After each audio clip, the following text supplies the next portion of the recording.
exército português deu um comunicado à minha família, receberam um comunicado que tínhamos sido desaparecidos em combate.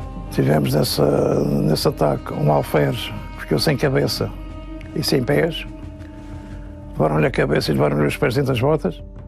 Eu não fui para a guerra fazer guerra. Fui para a guerra atacar a guerra. Vinha o corpo inteiro, as mãos assim fechadas, o relógio todo. E o esófago pendurado, não tinha cabeça.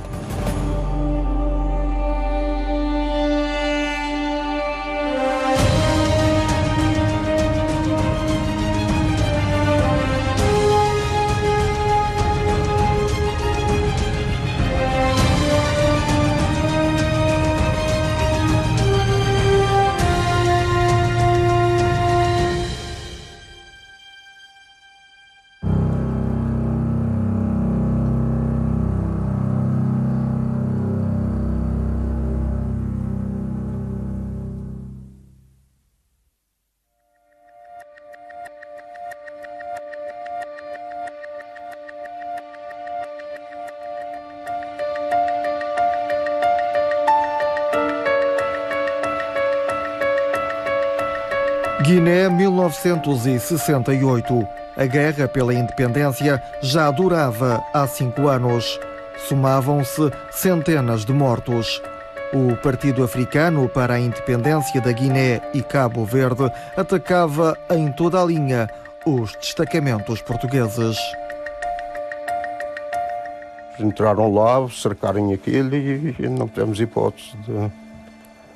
A gente tinha, eram muitos, a gente não conseguimos. E alguns, aquele também era de noite, era cerca da meia-noite, alguns também, como aquele foi uma coisa muito rápida, quando se apercebemos deles, eles já estavam lá já a cercar praticamente o destacamento. Muitos levantaram-se, nem sequer as armas levaram, metemos-se num abrigo subterrâneo. E depois lá fomos presos, dentro do abrigo. E eu, por acaso, nessa hora, eu encontrava-me sentinela. Eu ia sair à meia-noite e fui para cá, precisamente nesse espaço que eles atacaram e o meu quarto lá meio. O ataque provocou 11 prisioneiros de guerra na área de Bafatá, mais concretamente em Catacumba, incluindo o comandante do pelotão português. O grupo ficou em cativeiro na posse das forças nacionalistas durante 32 meses. Levaram-nos para o Senegal. De lá ficámos no Senegal, num hospital, durante, uma semana, não me recordo bem. E então houve um dia que eles mandaram a gente se arranjar, meteu a gente num... Mandaram, porque a gente ia sair de lá, meter a gente num carro. E então fomos para a Guiné-Conakry. Levaram-nos já para coisa. Andámos muitas horas também para lá chegar. Chegámos lá, eles tinham meter a gente então nas celas, em 2 celas. Devíamos umas camas de saca espalhadas no chão para a gente ficar, e depois trancarem as portas, e aí ficámos. Ficámos até ao fim da libertação. Disseram-nos que não nos ia fazer mal e que não tínhamos culpa daquela guerra, que quem mandava a gente para lá que era o Salazar, e que a gente que não se ia ter maus tratos, sim, mas que íamos ficar ali detidos por um determinado tempo, derem arroz à gente, 2 vezes por dia, e pronto, fomos só aguentando. A gente tivemos lá durante uma altura que, como ficámos todos infectados, aquilo era um clima muito quente, úmido. A gente criámos uma infecção, apareceu lá um enfermeiro brasileiro, pronto, tratou-nos da gente com penicilina, e depois mandaram que a gente devíamos de ir à praia, devíamos de ir à água salgada, e E então eles levaram-me dois, ia 2, 3 de cada vez para levar-nos a dar um mergulhinho na água salgada, mas sempre debaixo das armas deles. O exército português deu um comunicado à minha família, receberam um comunicado que tínhamos sido desaparecidos em combate.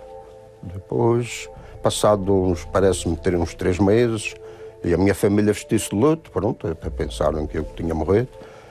Passado uns 3 meses, eles então me mandaram outro comunicado a dizer que eu tinha sido prisioneiro, me encontrava prisioneiro. E a partir daí a gente também tivemos contactos com a família através da Cruz Vermelha. E poucos meses depois eu recebi a notícia que a minha mãe tinha morrido. Pronto, não foi nada bom, foi muito duro para mim. A pensar que a minha mãe tinha morrido talvez pelos acontecimentos. Foi tudo muito mal. Foi.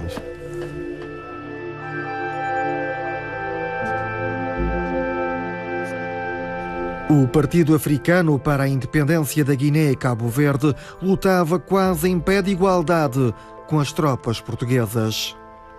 O PAGC era uma organização que está provado que era todas aquelas frentes de combate. Até já quando falaram da independência diziam que Angola e Moçambique era possível,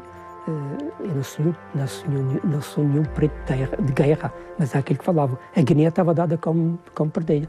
Era um território muito mais pequeno, onde a guerra era extremamente mais intensa. Extremamente mais intensa. E aí as coisas mordiam forte e feio, de igual para igual, porque os grupos tinham do inimigo tinham a mesma composição que os nossos para se poderem movimentar com alguma segurança dentro do território. Portanto, não havia uma superioridade de meios evidente. Os grupos lidavam com um inimigo que tinha o equivalente em potencial. A guerra era mesmo séria. A gente teve lá 55 mortos. Foi à volta de 55 mortos. Bem sei que o batalhão era mais numeroso, tinha algumas companhias de nativos. As forças portuguesas eram mistas, brancos e pretos. E não fazíamos qualquer distinção entre brancos e pretos. Havia quadros, coronéis, tenentes-coronéis, majores, sargentos, locais logo pretos. E que fizeram academia, que fizeram os circuitos geral. Brancos de um lado e brancos do outro, e pretos de um lado e pretos do outro, porque nos movimentos de libertação também tínhamos gente que não era perfeitamente preta, não é?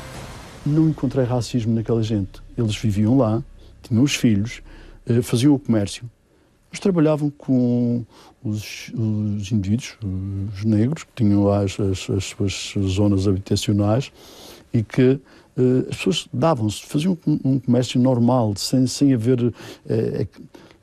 Nunca notei sequer palavras de desprezo. Não. Aquilo que se chamou muito de racismo dos portugueses lá, sinceramente, eu não notei. O serviço militar na Guiné compreendia várias operações nas matas. Os militares portugueses eram com frequência vítimas de emboscadas. Muitos foram atingidos por minas. E a gente vinha-nos uma vez por mês lá pôr os genes para eles comerem. E então lá nessa estrada, constantemente, quase sempre que se ia lá, havia minas. Muitos carros pararam, muitos carros foram vítimas de minas. O que era capitão morreu um dia numa mina, junto com o alferes. Eles tentarem também encontrar a mina, tentarem também desarmadilhá-la.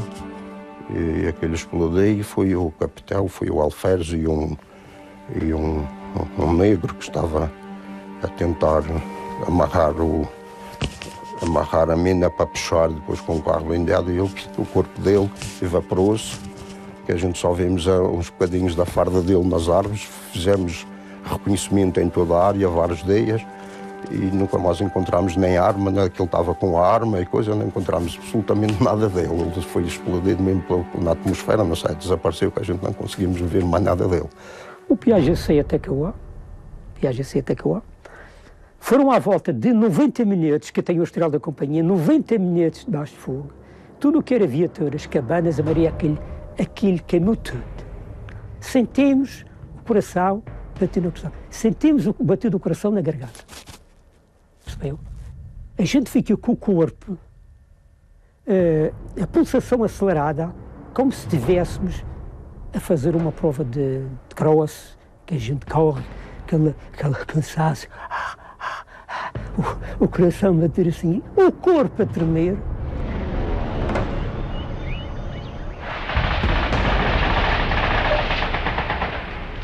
Passa depois no fogo, a gente fica todos em silêncio. Há qualquer coisa que se apodera e leva horas para a gente ficar calminhos. Aliás, quando a gente está nesse momento, parece que estamos hipnotizados. A gente sente uma sensação de segurança porque o barulho acabou. Uma sensação de agradável porque já não há nada. Mas isso vai. Pirada era já no interior da Guiné, numa zona de fronteira com o Senegal, a pouco mais de 1000 metros da fronteira.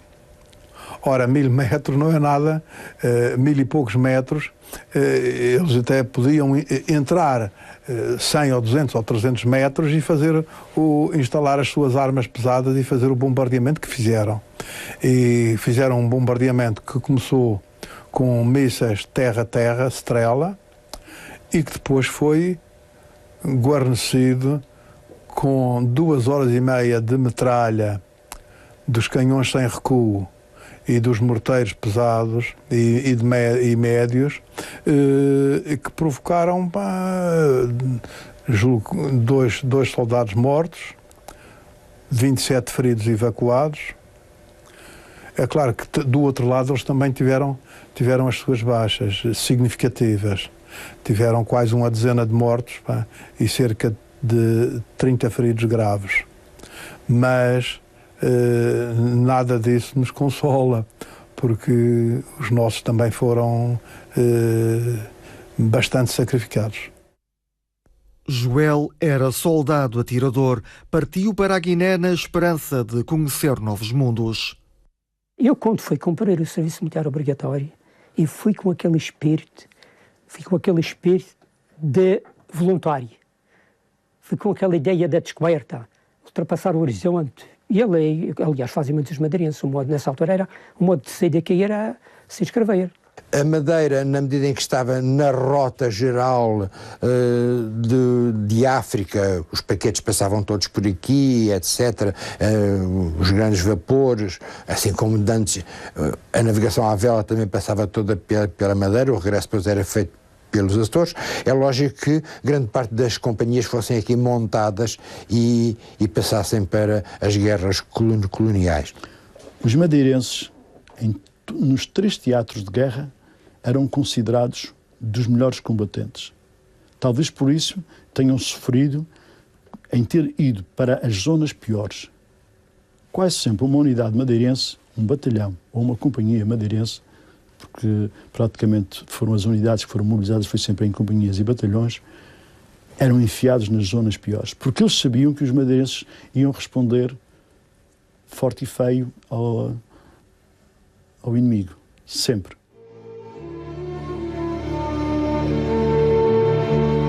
Em Nambuangongo tu não viste nada nesse dia longo e a cabeça... Nambuangongo é uma povoação na região dos Dembos, no norte de Angola.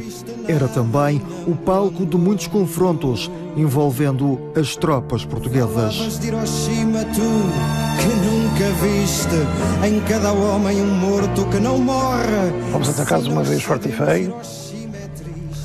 E há um indivíduo drogado, com uma katana na mão, baleado desde o ombro até à perna, onde saía sangue, fazia impressão. E ele avançava para o carro de combate. Não sei porquê, felizmente, o meu cabo da torre, com a metralhadora, deitou no chão e me matou. Tivemos nesse ataque um alferes que ficou sem cabeça e sem pés. Levaram-lhe a cabeça e levaram-lhe os pés dentro das botas.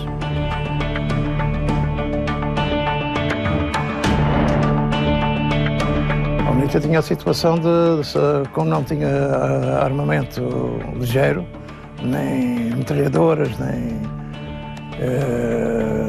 espingardas automáticas, atacava de seta envenenada nessa época.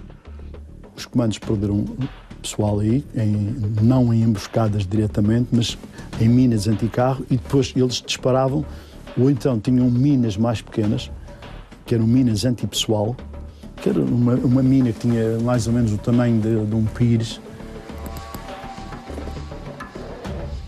e que eles punham debaixo das árvores. Por exemplo, punham uma mina anticarro e, como sabiam que os feridos depois iam ser protegidos debaixo de uma árvore, às vezes punham aquilo debaixo da árvore. Quando chegavam lá, aqueles que podiam não ter sido feridos ou então eram duplamente feridos, ficavam às vezes sem o pé. Estamos a falar de 67, o material que nós tínhamos ainda estava em boas condições. Ainda estava em boas condições de utilização. Os morteiros que guarneciam os pontos críticos nevrálgicos do aquartelamento, o morteiro 81, o morteiro 60 mais pequeno, que levávamos no nosso pelotão, no nosso grupo de combate, para as operações, e os lança-granadas, que eram os lança-rockets. Tínhamos um canhão na torre, uma metralhadora na torre, uma metralhadora antiaérea. Portanto, eram duas metralhadoras, uma antiaérea, mas aquela que eu mais usava. Porque um dia fomos atacados e senti que eles estavam a atacar, havia indivíduos a atacar nossos homens de cima das palmeiras. Eu desviei a metralhadora exterior, a antiaérea, para as palmeiras. Não vi ninguém cair, mas ouvi um barulho, pum! Portanto, foi alguém que caiu. Foram dois só que eu tenho a certeza que mataram.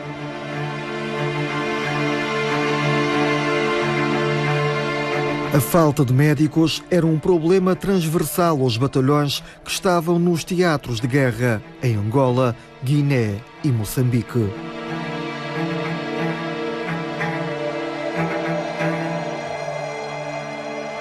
O apoio médico era improvisado, a maior parte das vezes nos campos de batalha.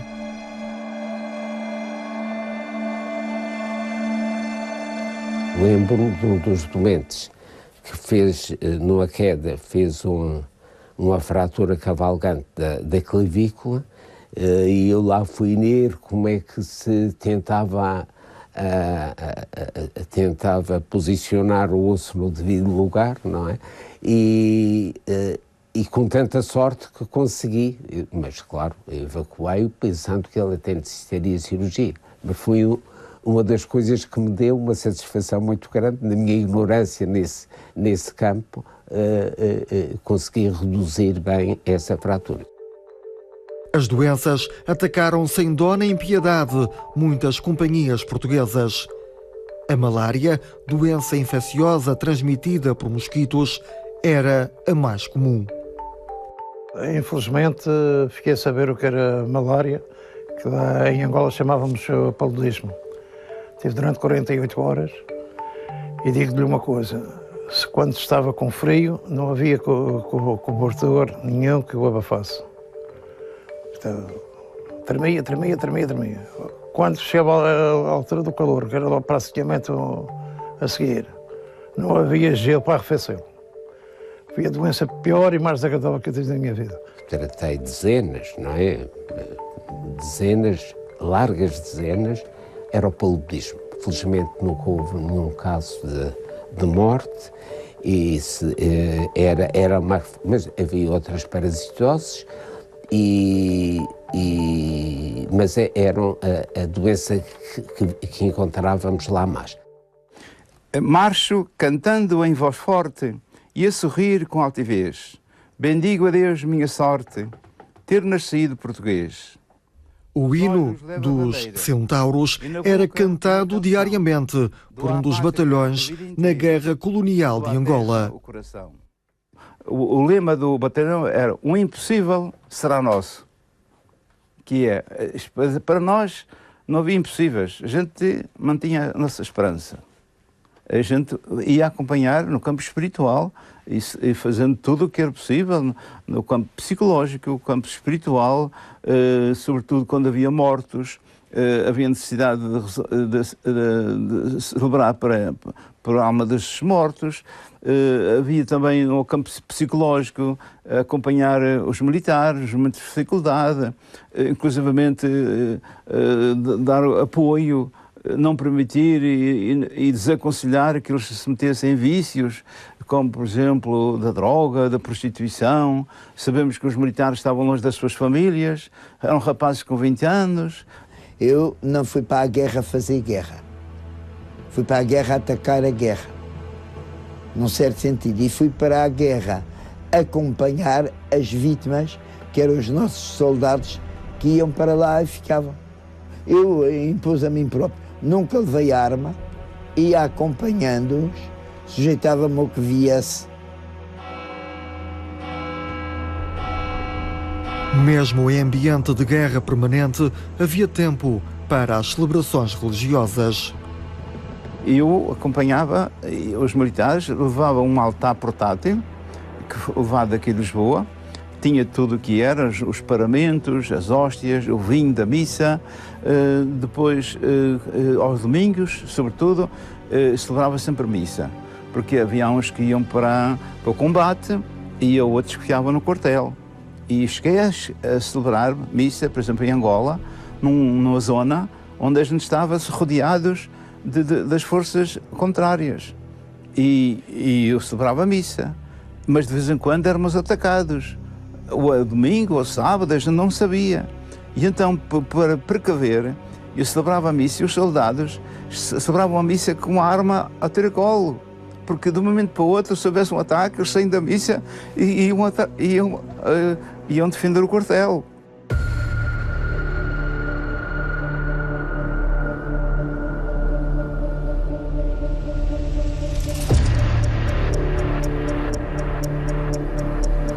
As transmissões militares revelaram-se de extrema importância para a condução da guerra e das operações. Comunicações estratégicas entre territórios e entre comandos, como também em ambiente operacional. A missão era fazer os códigos para a codificação de comunicações, que depois eram enviados para os diversos quartéis da ex-província de Moçambique e quando havia sempre necessidade de os quartéis comunicarem com os operacionais no terreno, eram enviadas comunicações ou mensagens que eram codificadas. Claro, só os operacionais, neste caso eram os operadores cripto, é que podiam descodificar essas mensagens e, através dos códigos que nós produzimos no quartel-general de Lourenço Marques, e então, portanto, isso evitava que os combatentes nacionalistas da altura pudessem interceptar o que é que nós estávamos a querer dizer uns aos outros, uma vez que as mensagens estavam codificadas. Na altura, toda a informação passava e era filtrada pela PIDE, a Polícia Internacional e de Defesa do Estado. Havia a entrega de mensagens confidenciais ou secretas que tínhamos levado ao quartel-general para a antiga sede da PIDE em Lourenço Marques. Sempre que houvesse conhecimento de alguma anomalia, era comunicado ao quartel-general e o quartel-general, embora militar e tivesse os seus operacionais lá no terreno, não podia tomar decisões sem enviar à PIDE. E a PIDE então é que tomava as devidas providências e havia um intercâmbio entre o Exército de então e a PIDE. Porque quando terminávamos o curso de Segurança Cripto, tínhamos que dar todas as informações à PIDE. Devido à natureza da confidencialidade do nosso serviço. Ao fim de alguns anos, em cenário de guerra, havia sinais de desgaste nas populações e também nas tropas. Este desgaste do isolamento, a tensão E havia sempre, como é evidente, não estávamos em paz, não estávamos em situação de paz. O desconhecimento daquilo que amanhã podia acontecer. Portanto, levava a que, ao fim de alguns meses, houvesse desgaste, houvesse tensão entre o pessoal. Tínhamos ali um campinho de futebol, dentro do quartel, onde se jogava a bola nas horas vagas, no lazer, pronto, e entretínhamos assim. No aspecto lúdico, eu em Mikula ensinei o King a jogar cartas, a jogar o King aos oficiais de lá, aos alferes e ao capitão, e de maneira que isso entretínhamos. E em Quipedro arranjei um campo de badminton e muitos praticavam badminton. Em Mikula havia um campozito de futebol, onde jogávamos futebol e coisa, que era o mais comum. Mais de 4 décadas depois, muitos dos antigos combatentes acumulam depressões, incapacidades e um desejo permanente de receber mais ajuda do Estado português. Eu procurei um médico e tomava as minhas doses, mas os meus camaradas, aqueles que não estavam informados, que as Forças Armadas têm culpa nisso, mas o sistema era aquele. Eles hoje está completamente mudado. Eles iam onde atrás, iam tomando a sua dosezinha, fazia efeito, depois tinham que aumentar a dose e fui a dar e acabaram os cirrosos. Isto foi eu. Quer dizer, sofreram no silêncio. Eles ainda reconhecerem com uma medalha de reconhecimento, enviaram-me uma medalha de reconhecimento e um diploma e uma pensãozinha de 100 euros, acho que foi uma coisa, pronto, foi uma esmola para quem passou por tanta coisa. Infelizmente, passados estes anos todos, depois da guerra, ainda se luta por direitos. Mas que raio de direitos é que nós temos que lutar? As pessoas já diziam, desde que voltou da guerra, nunca mais foi o mesmo.